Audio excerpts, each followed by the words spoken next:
Silence the internal critic early in the writing process. And this is one of the main things that I emphasize with my students the first couple of weeks of a composition class.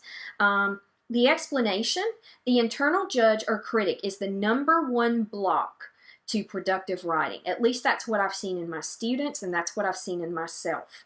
So many writers expect perfection, a completed product, or the last word on a first or second draft. But strong writing takes several drafts. The process is messy by nature, and that's okay. And so we all have this internal critic, or at least most people do, where something has to be perfect. We're too worried about the finished product. Not that that's not important, but early in the writing process, it really isn't as important as it is later on. And so it blocks a lot of people, that perfectionism. That's probably my greatest weakness as a writer, something that I've really struggled with, and that's where you just at some point have to just do it. It's true. And you have to silence that internal critic early in the writing process.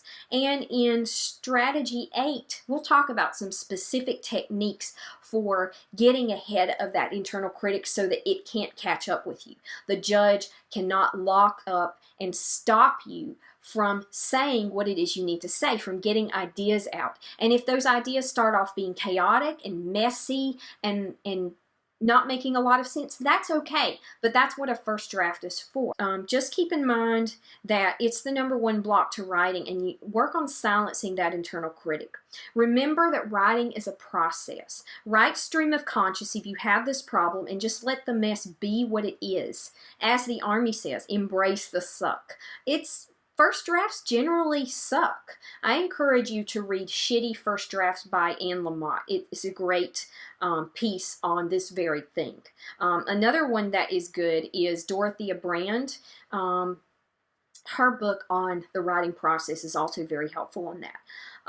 But early in the writing process, your job is to generate ideas and thoughts. Later in the writing process, you can look at writing with a more critical eye. And so, just a quick recap of Technique 10, remember to silence the internal critic. Silence the internal critic early in the writing process.